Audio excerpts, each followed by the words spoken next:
Pokemon celebrated their 25th anniversary last month, and with this new time of celebration came some new developments on my personal Pokemon fan-made game, the game that I'm working on, the game based on Israel called Pokemon Star, Cross, and Crescent, where I take the country of Israel, the country where I live in, and try to see how it would make sense if it was a Pokemon region, or hopefully someday a Pokemon game. Now, I've talked a little bit about the legendaries and the starters and the map, but let's talk a little bit about the meat of the story, some of the major characters that make up this region, the gym leaders. So basically, my approach to this is, you know how people always complain these days that the gym leaders are too easy, that they've had enough of this idea that gym leaders all have just one specific type specialty, and if you know the weaknesses and strengths of that type specialty, you can pretty much sweep a gym without any problem. Just take the Pokemon that's strong against the Pokemon in the gym and just run through it like nobody's business. So yeah, people these days aren't excited about Pokemon gyms anymore. They don't think that the gym leaders offer enough of a challenge. They want something new, something different, something more like a theme, like we've seen in a bunch of different other ideas for Pokemon fan games, is that every gym leader, it doesn't have a type specialty necessarily, but rather a specific theme, and the Pokemon that they have are Pokemon that fit that theme. Sort of like farmers only using farm Pokemon. Sort of like forest-inspired gym leaders only having forest Pokemon, and beach gym leaders only having beach-type Pokemon. That sort of a thing. So I kinda looked at that a new approach to gym leaders, and I decided to do a combination of the two. Basically, what my approach to gym leaders in my region is, all the gym leaders still have one specific specialty, with a few type diversities, obviously. However, they all each have a very special gimmick befitting of that particular gym leader and their relation to the story and their position in the region. But also, I tried my best to hopefully take type advantages and weaknesses out of the equation entirely, if not as much as possible. And you'll know exactly what I'm talking about as soon as I'll start talking about the first gym leader, which is a rock-type gym leader by the name of Avner. This is a picture of Avner, my rock-type gym leader, the first gym leader that you'll face in the city of Yellowmere, which is a city based on Jerusalem. So basically, my approach to the gym in Yellowmere is that there are two gyms in the same building. There is a rock-type gym, which is the first gym you encounter on your journey, and then there's the steel-type gym, which is in the same exact building, but you face it after you have collected all 7 other gym badges. Basically, you start at Jerusalem, or rather Yellowmere in this game. You run around the entire region, beating other gym leaders, collecting all the gym badges, and then make it right back to Yellowmere again to face his brother, which is the steel-type gym leader. So Avner is my rock-type gym leader. His brother, which I don't have artwork as of the moment, yet is named Mati. And those two are kind of loosely based on the biblical story of Cain and Abel. For those of you who are unfamiliar with the story, here's the basic gist of it. Cain and Abel are the first-born sons of Adam and Eve, the first humans to walk the earth after they were banished from heaven by God. And obviously, Cain is the older brother. Abel is the younger brother. They both became farmers. Cain became the more agricultural side, while Abel tended to the cattle and the cows and sheep and whatnot. One day, Cain decided to give God a gift as a thank you for the wonderful life that he has. So he gave him one of the fruits from his field. Abel saw that, he decided that was a good idea. He decided to also give God a gift, except he went above and beyond what his brother did. He gave him some of his best cattle from his herd. Cain didn't like that. He got mad at his brother Abel, so he hit him in the head with a rock, killing him. And since they were the first humans to walk the earth, or rather the second humans to walk the earth, he did not know the consequences of what he did. He did not know that he actually murdered his brother out of jealousy, essentially. And obviously God was mad about it, and he banished him to a different city, and well, it's a whole other story. So anyways, in the story of my region, Abel was the favorite son of their parents, which are kind of loosely based on Adam and Eve themselves. So Cain was always jealous of his brother, his younger brother, Mati was always very jealous of his younger brother Avner, so when they were little kids, he hit him in the head with a rock. Now obviously, he survived, he didn't die like Abel did in the biblical story, but ever since then, Avner has been very, very fascinated with rocks, and more specifically rock-type Pokemon, more specifically rock-type Pokemon that are weak to rock. It's very weird to say that, but rock, for some reason, the rock type does not resist rock type moves.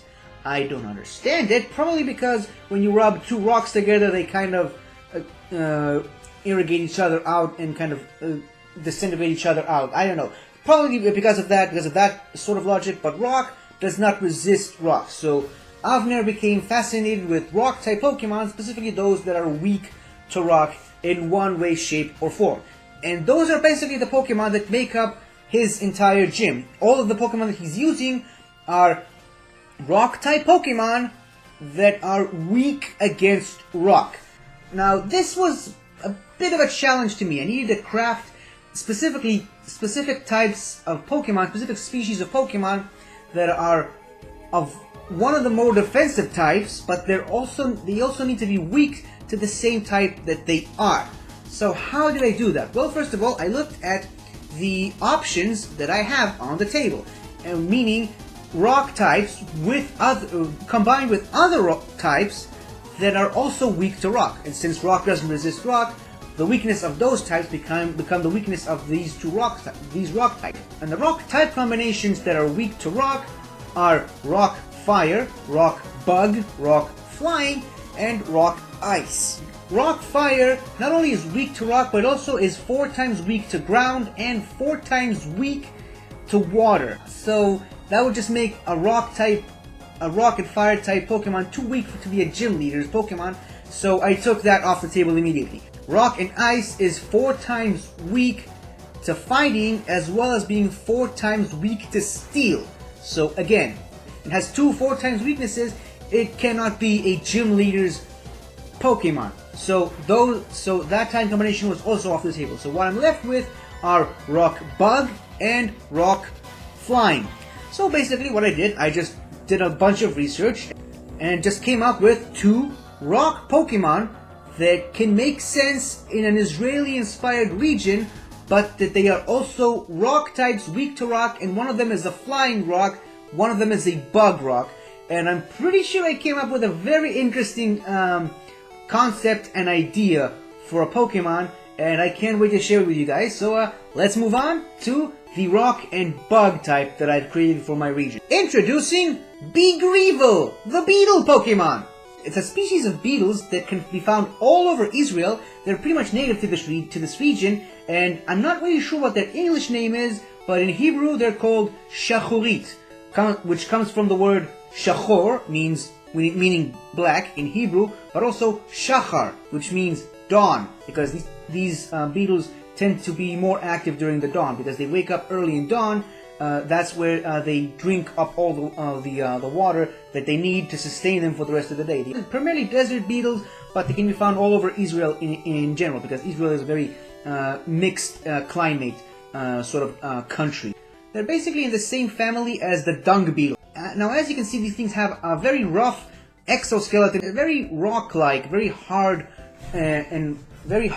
just like rocks. So that's where the whole rock and bug type of idea came from. One of the more special attributes that this beetle has is the way that they drink water in the morning, because in the morning, especially in hot areas like the desert, it gets really, really cold, and there's this huge layer of morning dew that forms all over the desert. So what this beetle does in order to sustain itself is it gets up early in the morning at dawn, which is where the name comes from. It stands on its head for a couple of minutes, attracting all of the morning dew onto its body, and all the water just drips down these tiny little tubes on its back and on its stomach area, all the way to its head and to its mouth, and then it drinks it. And drinks it up for a couple of minutes. The oil drinks up as much of the morning dew that it can find, and that gives it the energy that it needs to in order to sustain for the rest of the day. I gave this Pokemon the special ability Water Absorb, which means that if it's hit by a water type move, not only it doesn't take any damage, it also heals itself in the process, essentially making it immune to water. Again, like I said earlier, my big emphasis here is to try to eliminate type advantages as much as possible. So I basically made a rock bug type Pokemon with the ability Water Absorb. Now, why is that significant? Well, being that this is the first gym, and you know that the first gym is a rock type gym, so you would obviously know, since you're choosing the starter at the beginning of the journey, you would probably pick either the water starter or the grass starter, and not start with the fire starter, like in Kanto or Hoenn, because you know that water and grass are going to be very useful against rock, but fire, not so much. However, to balance that out, I kind of gave the fire starter the move Double Kick a little too early to kind of give it an advantage over a rock type, but we'll get to that in just a second. In any case, so you get to the gym. If you chose the fire starter, for example, first of all, it's going to be neutral damage to Big Revel because it's rock and bug, because rock resists fire, bug is weak to fire, so it kind of balances it out. However, rock is weak to fighting, but bug resists fighting, so Double Kick isn't going to be very useful against this Pokemon right off the bat. If you chose the grass starter, it's also to your detriment, because not only are you going to do neutral damage with grass type moves, because it's a rock bug type, it also has a stab boost against grass. So you lost it there. And if you chose the water starter, it has the ability Water Absorb, which not only makes it immune to water, it using water type moves on it heals it. So you're at a loss no matter what you do. So basically, your only chance of beating this thing is with rock type moves or steel type moves, but you don't really get access to steel type moves that early in the game, so there's really nothing to worry about. Also, this thing is neutral to flying because bug is weak to flying, but rock resists flying. So yeah, I kind of really I covered all of my bases with this Pokemon. Let's move on to the appearance itself. As you can see, I mean, I've shown some by now. I'm pretty sure I've shown some pictures of what this specific type of beetle looks like. However, if you look at its head doesn't really resemble anything close to what this beetle actually looks like in the wild. There's actually a secondary inspiration for this beetle, just like with some of the more creative Pokemon. This Pokemon has a very specific hairstyle that is very similar to the hairstyle of one Mr. David Ben-Gurion, which is the first Prime Minister of Israel. Now, why did I make the connection between this beetle and David Ben-Gurion himself? Well, for starters, David Ben-Gurion loved standing on his head all the time. There are so many pictures of this man back when he was still alive, standing on his head for hours sometimes. I don't know if he actually stood on his head for hours. I just made that up because it sounded more badass. But anyways, he was an 80-year-old man who stood on his head for a long time. It's pretty cool. Also, I kind of asked the artist to design his hair in such a way that when this Pokemon is standing on its head, it kind of stabilizes himself on the ground, because there's a little kind of a subtle joke that because David Ben-Gurion had these very specific hairdo, it kind of stabilized him while he was standing on his head. You know, it's kind of a joke, but I found a way to make it more practical. Also, if you know anything about this man was a huge fan of the Negev Desert, which is where these beetles are prominently found in. As a matter of fact, he lived in Mitzpe Ramon, which is the inspiration for Space Crater, which is one of the major locations on the map. and he even asked to be buried there alongside his wife. Which is why this Pokemon can, when you try to find it in the wild for yourself, it can largely be found around the area of Space Crater. So it's the David Ben Gurion beetle Pokemon of the Negev Desert that can be found around Mitzperamon. So yeah, I kind of took all these concepts together and created a bug-type Pokemon for a rock-type gym leader. Now, as for the name, Beegreevil, obviously it comes from beetle and gravel. But there's another part of this name that is actually very, very complicated, so please try to follow. So David Ben Gurion was Prime Minister of the first Prime Minister of Israel, but he was kind of the leading governing power before the state of Israel was founded, right before the War of Independence, or some people call it the War of 48. And his wife was pregnant at the time, but he couldn't be there for the birth of their child. And this is before people knew what the gender of the child was before the child was born. The technologies didn't exist back then to do that. So basically he had to go and be the first Prime Minister of Israel, and he had to miss his child's birth, but he gave his wife specific instructions on what to name their child. He told her that if it's a boy, she was to name him Reeve, which is Hebrew for fight, because he basically he missed out on the childbirth, because he basically had to serve as a mediator in the conflict that was arising between the Jews and the Muslims at the time. And if it was a daughter, her name was to be Geula, which is Hebrew for salvation, because she brought salvation to the country. And as history goes, they had a daughter called Geula. So, with this Pokemon being sort of loosely based on him, I decided to put the word Reeve into the name as sort of a symbol to the son that he didn't have. And it works.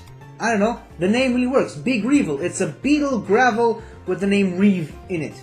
Yeah, it's nice and fun. So that's basically it for the bug rock Pokemon.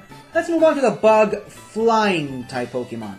So rock and flying is a very similar in concept to rock and bug. It's neutral to grass, so you can't really pick the grass starter, and also it has a stab boost against the grass types. It is also immune to ground and neutral to fighting, and it also has a stab boost against fighting, so that really isn't going to work. So its really only weaknesses are water, rock, steel, and electric, and you don't really get access to steel and electric at that specific point of the game. So basically I needed to deal with the rock and water weaknesses, and similar to the bug Pokemon, I decided to give this Pokemon the ability Water Absorb to kind of eliminate the effects of water out of the equation. But this is where the challenge grew even more. How do I make a flying rock that can absorb water? So I consulted with the smartest man I know, my dad, and he told me about this specific type of rock called pumice. Here's the really fun and creative part. So basically, pumice is a type of rock that is formed in a volcanic area, and no, it's not a rock fire type, because we already discussed why I can't use that for the gym leader. It's formed inside volcanic areas. However, it is kind of formed when these bubbles of lava and magma are formed. They blow up. The magma is flying through the air. It gets filled with air. As it's flying, it lands inside the water and immediately gets cooled down. And because it was so full of air, because it was flying through the air, it becomes hardened, but it's full of air on the inside. It's a very light rock. I mean, imagine like a rock about this big, but light as air. Like you lift it up, and it feels like you're basically lifting nothing. It's a flying rock. It's not necessarily flying rock. It's a rock filled with air. And since the flying type is often considered to be more of a wind type, more so than just a bird type, And I'm assuming that's why most flying type birds are also normal, because they're flying animals as opposed to, like, say, flying bugs or flying objects like balloons and such.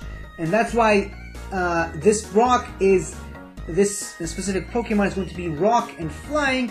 It's not necessarily flying, it's full of air. However, in this game, I've decided to make it floating. It's always floating because it's lighter than air. And remember, it's supposed to be a living creature made of rocks filled with air. So it's natural that it will be levitating the whole time. So it's a rock and flying. It's always levitating. It's immune to ground. It's a rock flying. But again, the question still stands. How do I make that into a Pokemon? Well, Pumice rock primarily comes to us from Greece. It's formed in some of the more volcanic islands of Greece. It lands in the water. The water doesn't irrigate it because it is formed from water. It absorbs water pretty easily, and it floats all the way into the Israeli shoreline. Now, again, it's something that comes from Greece, and it comes to Israel through water, through the Mediterranean Sea. The Hellenistics also came to Israel, not necessarily entirely through the Mediterranean Sea, but they did, and I decided to put that concept into this Pokemon.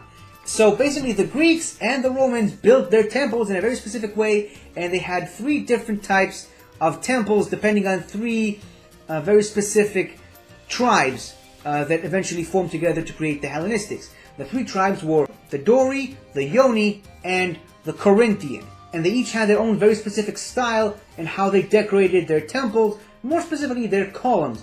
The Doric temples were more bland. It was a column with a small circle and a square on top of it. The Ioni were the more iconic ones, where they had the basic open scroll on top of the column, and the Corinthian were the most flamboyant of the bunch, with these grass sort of wheat looking formations on the top of the columns. So I went with that idea and created 3 flying rock type Pokemon shaped like the columns of the Hellenistic temples in the form of Domis, Iomis, and Cormis. I love them! They're flying columns made of pumice rock, and they absorb water, and they look exactly like the columns in these Greek temples. The names come from Domis and the specific tribes in question, the Dori, the Ioni, and the Corinthians. They're great. I love them. Now, obviously, I just went over 4 different Pokemon, and obviously 4 different Pokemon do not necessarily make a team for a gym leader. So every gym leader in pretty much every game has an ace, their strongest Pokemon, the Pokemon that they save specifically for last. The Pokemon is going to be the hardest one to beat. And I made one specifically for this gym leader. You're not going to face this ace in your first battle against this gym leader. You're only going to face this ace in a post-game rematch, and I highly encourage you to do that because if and when this game will be ready, each and every single gym leader will have an extra chapter to the story added to them in the post-game rematch. So you're only going to be able to battle this Pokemon in the post-game rematch. And another thing that I decided regarding the ace, something that kind of started out unintentionally, but then I noticed it and it sort of became a pattern. So I decided to make it a part of the battling mechanics of the game, and specifically the gym leaders. And I decided every specialist, gym leader or Elite Four, is going to have an ace that is a regional variant because of the whole idea, because Israel kind of is a place where a bunch of different people from all over the world came together and sort of assimilated into the culture of this country. And I decided to sort of represent that by having a bunch of regional variants, and every single specialist has one of those. A regional variant specialist that is relevant to their character and who they are, and like I said, the gimmick that they have. And it needs to be a regional variant of a rock type that is weak to rock. And no, I did not go with the other type combinations that I didn't use. I actually went something a little bit more creative than that. I decided to go for a regional variant of a Pokemon that I really like, but I felt it could be improved upon. And I'm talking about Golett and Golurk. So obviously these guys are based on golems, which are creatures from Hebrew mythology, from the Bible, so it's not that big of a stretch to try to connect them to an Israeli-inspired region. However, since the golem part has already been done, I decided to put my own spin on it and make them even more Israeli than their Unovan counterparts. So I basically went with the idea of David and Goliath, and Golurk already has something resembling the word Goliath in its name, so it fits it perfectly. These are the David and Goliath of Pokemon. Obviously, Golett, being the smaller one, is representative of David, because, and as you can see, it also has this little long flowing curly hair, just like King David had. And obviously, the regional Golurk is much larger, and he's got this sort of Philistine armor and the spear and the shield in his hand. It's David and Goliath. I mean, there's no other way to argue this. Now, here are some of the changes I've made to these two Pokemon. Now, Golett himself isn't primarily used by the gym leader because it's not weak to rock. It is pure rock type in this region, but it has the ability weak armor, because part of the whole story of David and Goliath is nobody could beat Goliath, because no matter how hard you hit him, he was Goliath. I mean, he was basically unbeatable. And David basically beat him by throwing a rock at his head. You see the connection here? Goliath was weak to rocks, and David beat him by throwing a rock at him and hitting him on the head on the one place that he wasn't armored. Now, we'll get to that in just a minute. But part of the thing is, David was very, very small and tiny compared to Goliath, and that's why he chose to battle him with no armor and no weapons other than the slingshot that he used to hit Goliath in the head with. So since he's got no armor, I gave this Pokemon the ability weak armor, which every time that he takes damage, his defense goes down a bit, but it raises its speed. So it makes sense for the story, because David had no armor, he exchanged defense for speed. Now, going over to Goliath, or rather Golurk, the Molashian Golurk that I created, I also created a signature new ability specifically for this Pokemon, which is called Weak Point Armor. Not to be confused with Weak Armor, this one is Weak Point Armor. What does this mean? Is it an ability that is exclusive only to this Pokemon, Molashian Golurk, which, by the way, is Rock and Ghost type, because Goliath is dead. I mean, David killed Goliath, and, you know, when the David Pokemon evolves into Goliath, David became king for killing Goliath. It's a ghost. And also it harkens back to their original typing of ground ghost. Also, there is no rock ghost type Pokemon in all of Pokemon, other than obviously fan-made Pokemon or Fakemon. There is no rock and ghost type Pokemon in all the games, which is kind of weird to me, considering of all the stories of haunted castles, or how ghosts sometimes imprint themselves on stones and whatnot. How is there not a rock ghost type Pokemon yet? It doesn't make sense to me. So I made a ghost rock type Pokemon, and the reason it is also ghost type is to make it immune to fighting type, again, because, you know, I gotta take type advantages off the table, so it's immune to both normal and fighting, with the exception of Mold Breaker and Scrappy, or whatever those are, or Order Sleuth, or these other ways that you can use to basically hit rock types. But also with the ability Weak Point Armor, it basically takes resisted damage from steel, and if someone has the Scrappy ability, it also takes resistant damage from fighting. Because again, like I said, Goliath was huge and he was heavily armored. Nothing that anyone did even phased him, so he basically took little to no damage from other warriors with swords and arrows, so it makes sense that he would take resisted damage from fighting as well as steel. so it basically takes no damage from from those weaknesses. However, this ability makes it weak to rock. It is a weak point armor because David was able to exploit the weak point in Goliath's armor, which was the one area of his armor that wasn't heavily shielded, his forehead. That's how he threw the rock into his head, killing him. And that's why if you look closely on this Pokemon, he basically has a target on his forehead, which is genius in my opinion, even though I came up with that idea. I think it's a brilliant idea for Pokemon, and I think it's a brilliant way to portray this biblical story inside a biblical story, inside a heavily biblically inspired Pokemon region. So it's the story of David and Goliath portrayed by way of Cain and Abel, with the mixture of the first Prime Minister of Israel and Greco-Roman temples all rolled into one spectacular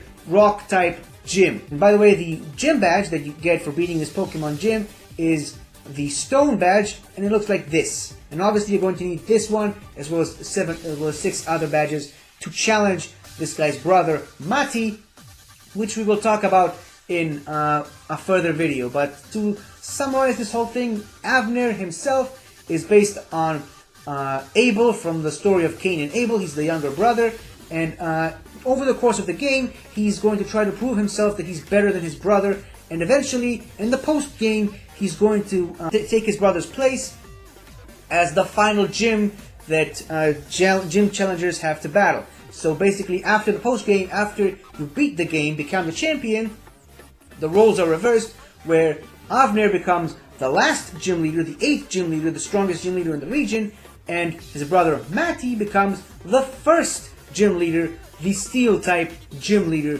the first gym leader that beginner trainers have to battle. So obviously I would kind of make it a little too OP, because this would be the first time that a Steel-type gym leader would be the first gym for beginner trainers.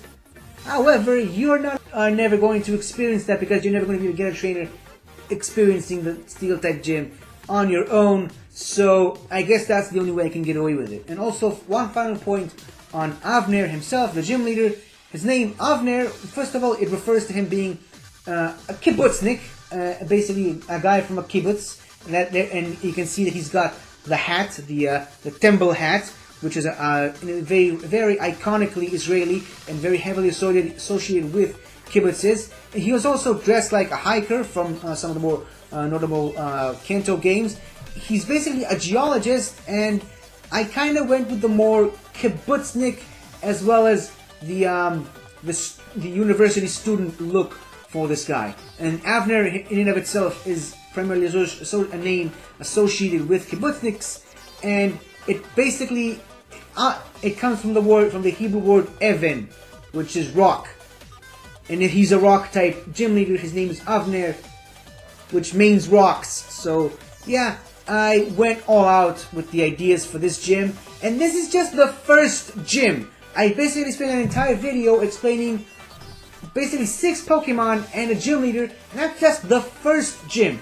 There's 7 more gyms for me to cover, and I can't wait to talk to you about all these other ones. And I've even got some new artworks for the next couple of gym leaders coming soon. So you should, if you haven't already, you should check out my Patreon, patreon.com/Pokemon Star Cross and Crescent, where I reveal and share the artworks of all these Pokemon and all these different concepts for this region. I also, you also, if you check out if you sign up for some of the higher tiers, you can have your name be an NPC trainer battle character in the game. You can also have your own character in the game. You can contribute in all kinds of different ways to this game that I'm working and designing and hoping to get it as soon as possible to a ROM hack or even a beta version. That's something people can actually play sometime soon, but I can't do that without the support of my Patreon supporters. I only have 3 at the moment, but I need more Patreon supporters as much as possible to help me get this project off the ground. I'm once again asking for your financial support. Sorry for the meme, but yeah, if you also sign up for the Patreon, you can also find other exclusive stuff like the drawing process of Molashi and Golurk, which the artist sent to me and you can also find that on the Patreon as well. So yeah, I've talked enough about this rock-inspired gym. I also promoted the Patreon long enough. So let me know what you think about these rock-type gym Pokemon in the comments below, and I will see you guys next time to talk about yet another gym leader, hopefully sometime soon. And well, that's basically all the time I have for today. So thank you all for watching, and until next time, everybody, gotta catch 'em all!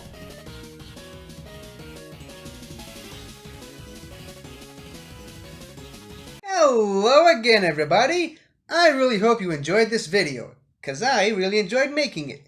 So, if you like what you've seen here, please remember to like, share, comment, and subscribe for more awesome content like this. So, until next time, guys, I'll see you guys next time.